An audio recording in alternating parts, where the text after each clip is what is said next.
Good morning. It's good to see you all here this morning. Appreciate your presence and look forward to our opportunity to share from God's Word for just a few moments today.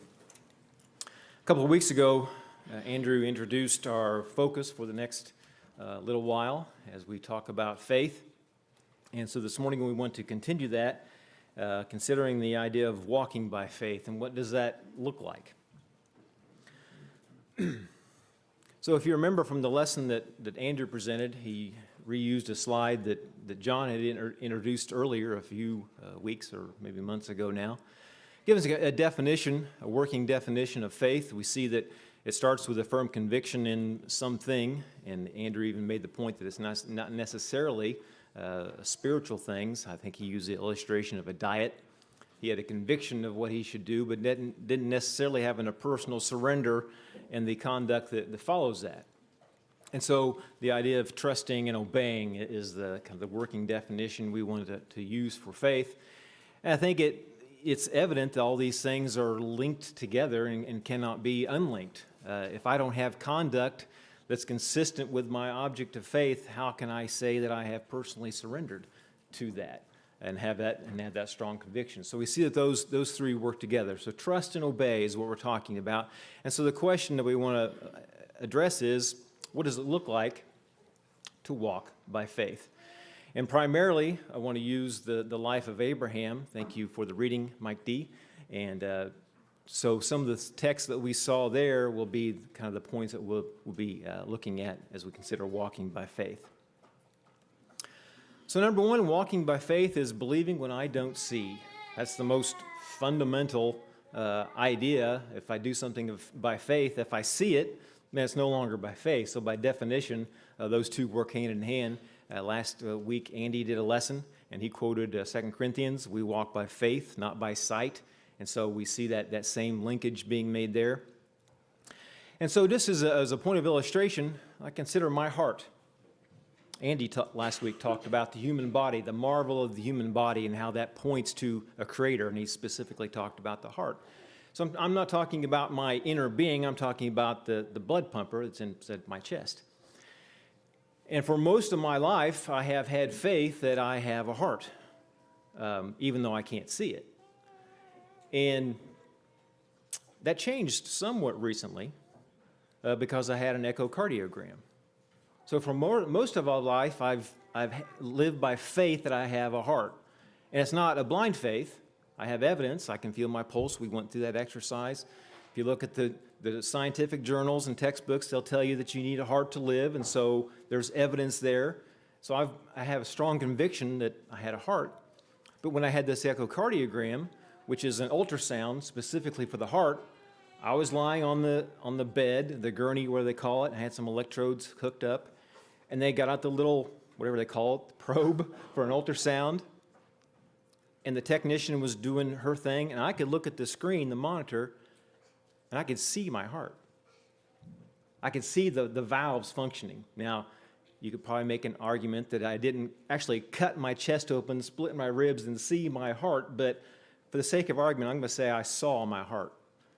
So faith has become sight. I no longer have faith that I have a heart. I've seen it. What's interesting to me as I thought about this is that my conviction that I have a heart is no stronger now than it was before. Think about that. I've now seen it, but I don't have any stronger conviction than I did before because there was such overwhelming, the preponderance of evidence beyond a reasonable doubt that I had a heart, that the fact that I've seen it doesn't change anything. That should really impact the way we think about faith and the need to be able to see. Melissa and I listened to a podcast recently. It was very interesting. It was an interview with a man who was a police detective. And he specifically talked about situations where he had dealt with murder cases where there was no body. And he was able to get convictions because of the preponderance of evidence, because of the evidence beyond a reasonable doubt, even without a body, that someone had committed a murder. And he made the point that we, the general public, often hold the idea of faith in God or faith in Jesus to a much higher standard of proof than anything we do in our life, than anything we do in case of a murder case. Most of you, I'm presuming, drove here today in a car, and you did that despite the knowledge that you all know that you might not have made it here, that people get in car wrecks every day, that thousands of people die every day in car wrecks. If you had to have absolute assurance that you would be here before you made that choice, we would all stay in our homes and we wouldn't use the appliances because we might electrocute ourselves. It happens every day. But we hold a standard for believing in God that we don't hold for anything else in our life. That's not intellectually fair and honest. And so that's something for us to consider as we think about how we deal with faith and the ability to see and how we deal with evidence. Consider maybe a different little perspective. If you've seen the movie Indiana Jones and the Last Crusade. If you haven't seen it, Indiana was on a crusade to find the Holy Grail. And at the end of the film, he had to go through some tests in order to finally get to the point where he could do it. And I don't have my mic here, so I'll do it this way. He got to the edge of a steep cliff. He was in an opening, and there was something over there, say as far as that wall. And he was asked to take a leap of faith, or a step of faith. And you remember, if you've seen it, he kind of steps out like this, and then he lands, and what he doesn't see is that there's a land bridge there. Well, in that case, he didn't have very much evidence to go on. He had virtually no evidence to go on. Sometimes we will be asked to make a leap of faith. We will be asked to believe something with maybe not much supporting evidence. But consider Indiana Jones. Maybe he didn't have much of an option, but maybe he was, in that case, really trusting in what his father had recorded in that little book he carried around, and he trusted that it was going to work. In our case, we may be asked to believe things that we can't see, and maybe there's not a lot of evidence for. But that mountain of evidence for all the things that we have been told is the evidence we have for that thing we can't see. You see that connection? And so I think that illustration helps me anyway. Sometimes we can't demand all that evidence. Sometimes we will be asked to make a leap of faith, but it is founded on evidence that we already have. If you look at the case of Hebrews, we didn't read verse 1. Now faith is the assurance of things hoped for, the conviction of things not seen. A conviction in things you cannot see. And in the case of Abraham specifically, by faith Abraham, when he was called, obeyed by going out, and I won't try to belabor the point, but just recognize that the faith that's shown here is in action. In this case, he is going out to a place which he was to receive for inheritance, and he went out not knowing where he was going. Abraham lived in Ur, so Ur's over here, and he was asked to go over here eventually to Canaan, hundreds of miles away, straight line, and if you took the Fertile Crescent, the normal route, it was over 1,000 miles. He was going to a place that he hadn't been before. He was going to a place he couldn't see.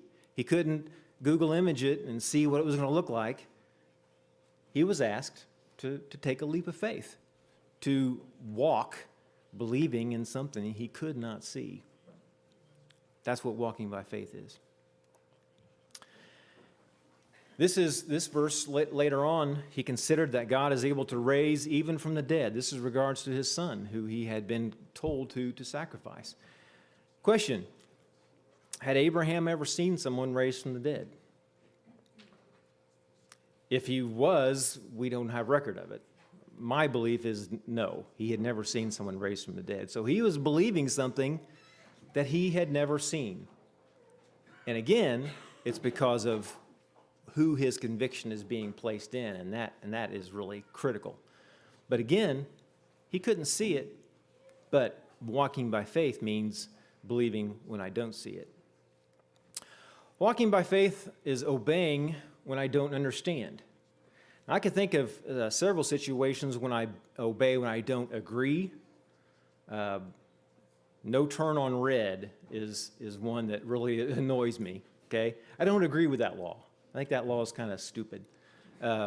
It's insulting, all right? I don't agree with the no turn on red law. But it's not a matter of understanding. I understand it. I just don't agree with it.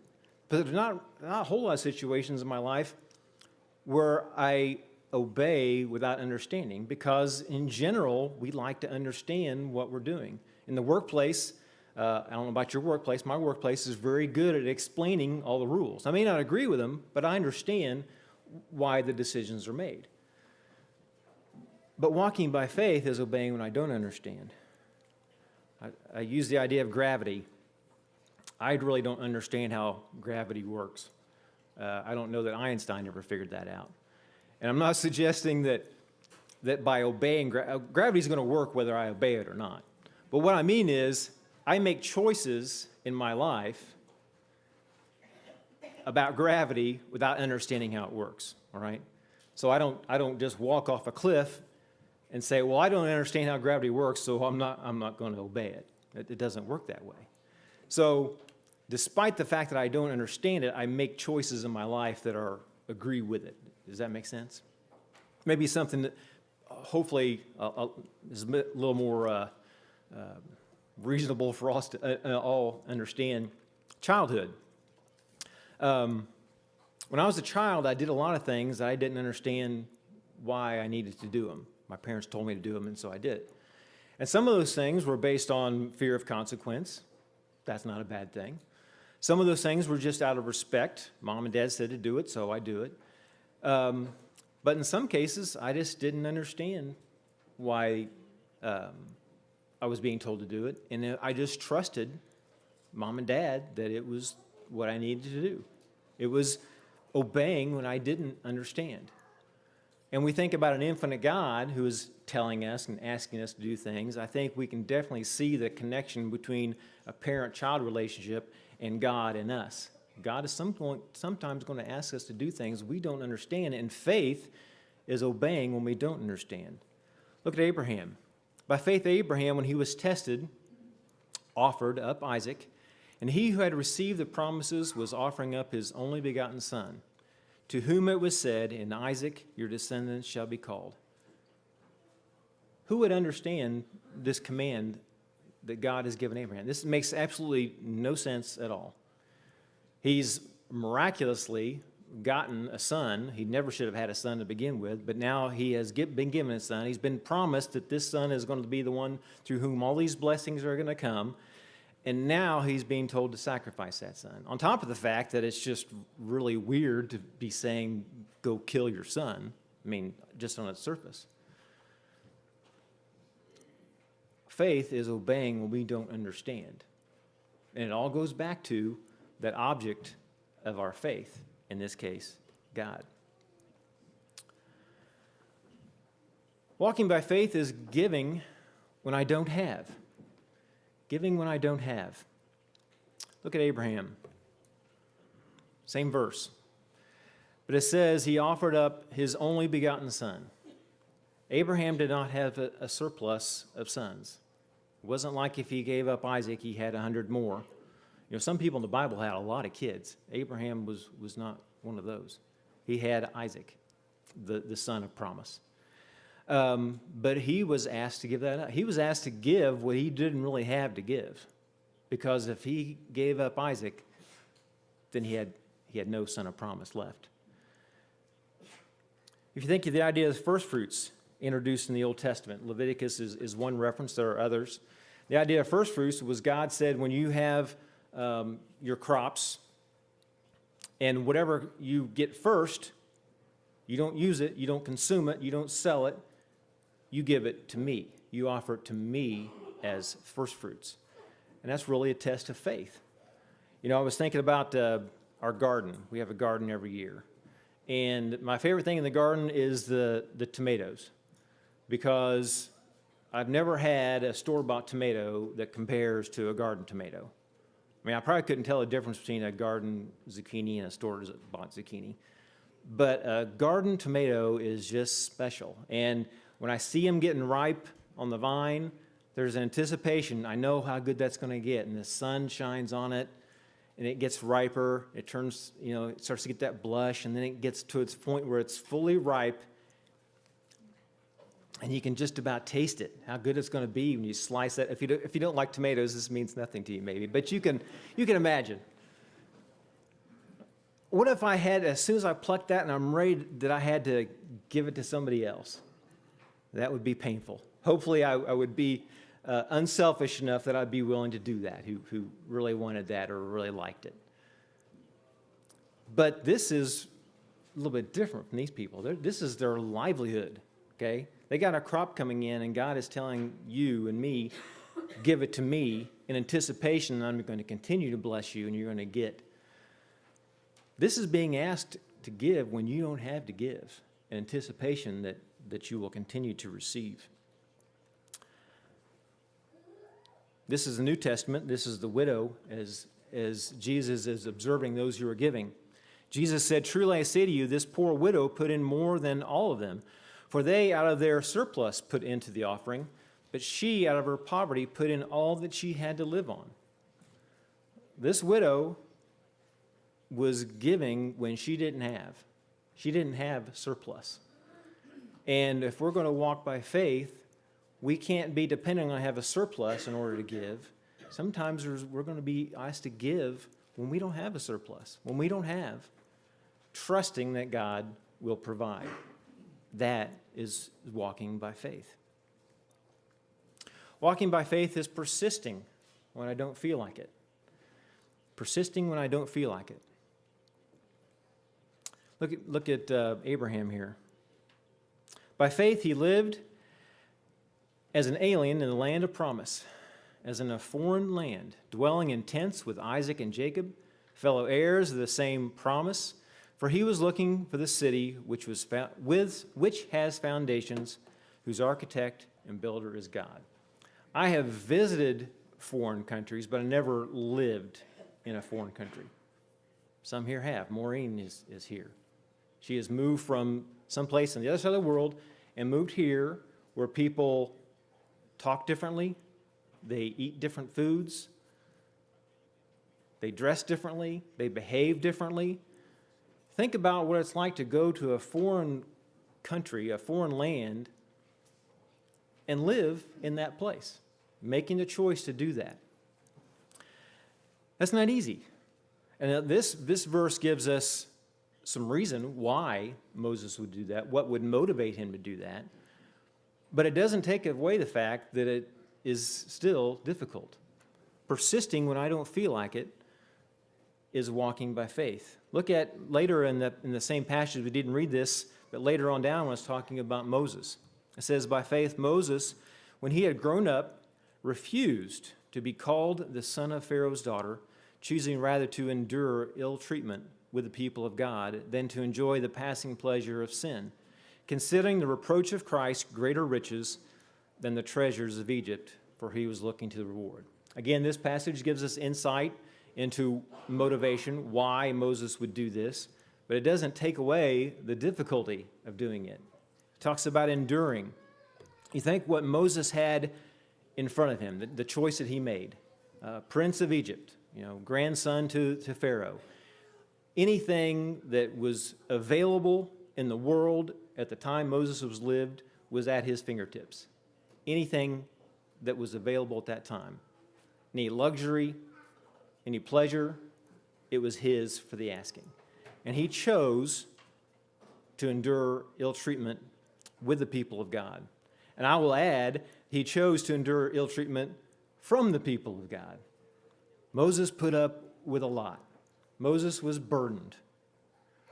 Moses had to deal with people who grumbled and complained and challenged him and challenged God for years. But he chose to do that. Again, the context tells us motivation and why he would do such a thing, but it doesn't change the fact that it was difficult. Walking by faith is persisting when I don't feel like it. Walking by faith is giving thanks before receiving. As people of God, we need to be thankful people. We need to be people of gratitude. And I encourage us all in that.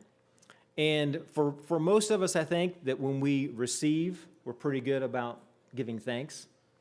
Maybe some of us can use some improvement in that. But walking by faith, think about this. Walking by faith is giving thanks before you even receive anything. Look at Abraham.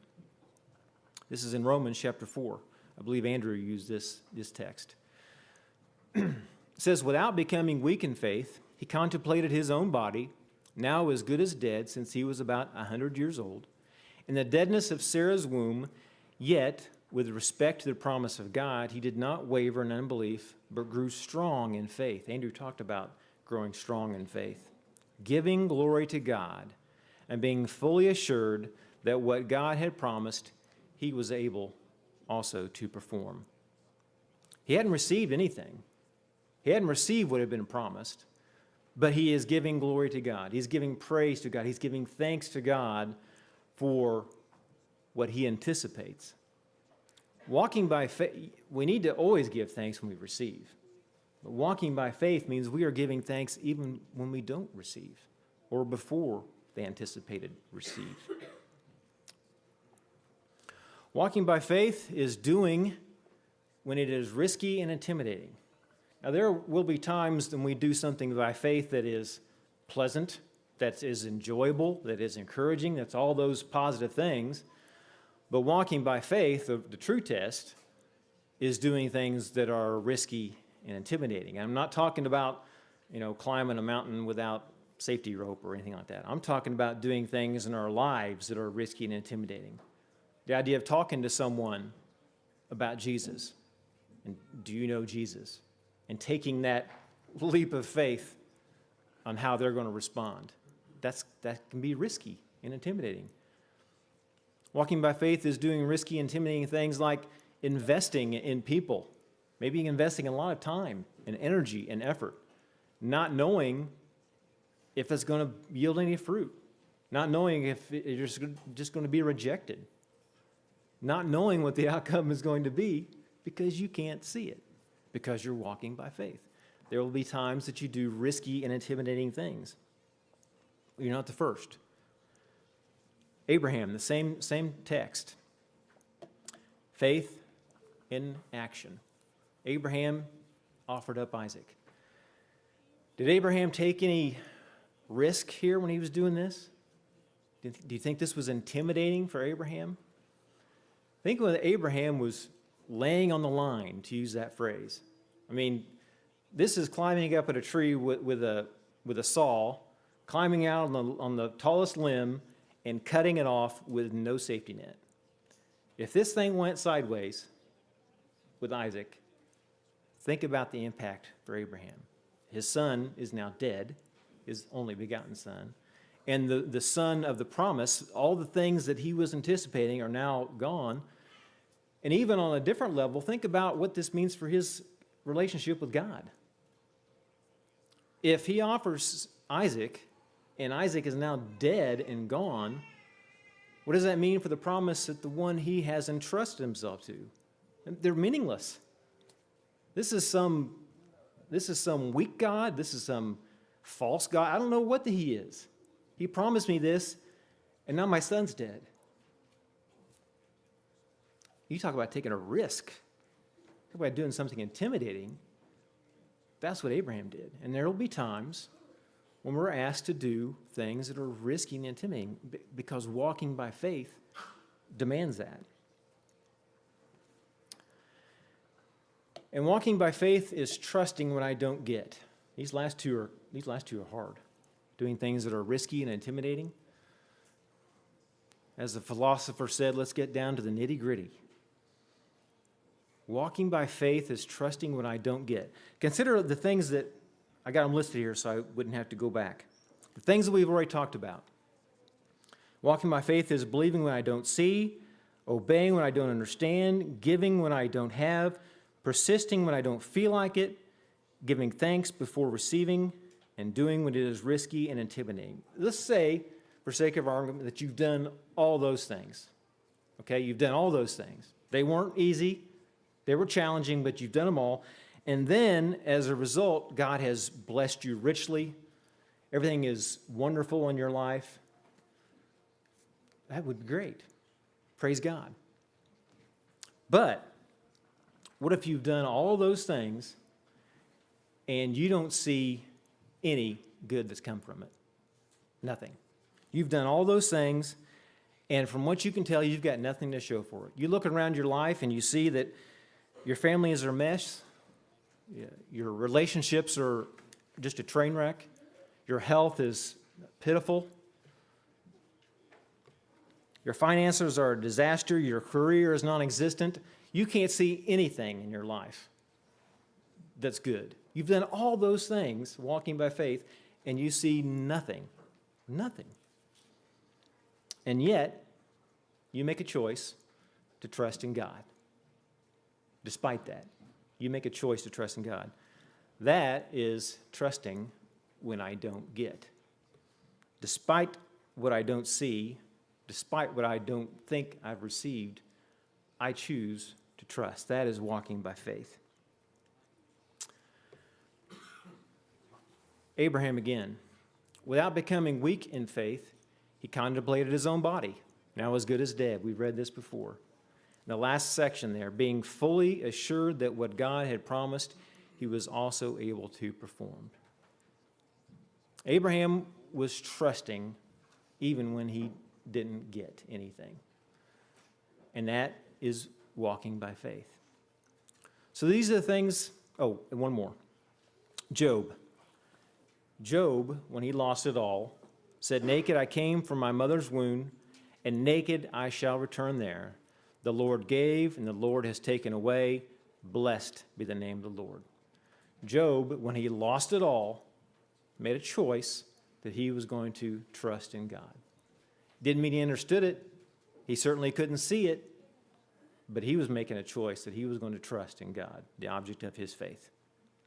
So these are the items that we have talked about. Walking by faith is all these things. And so the question for each one of us is, am I walking by faith? And so to answer that question, you just take each one of these and turn it into a question. Am I walking by faith?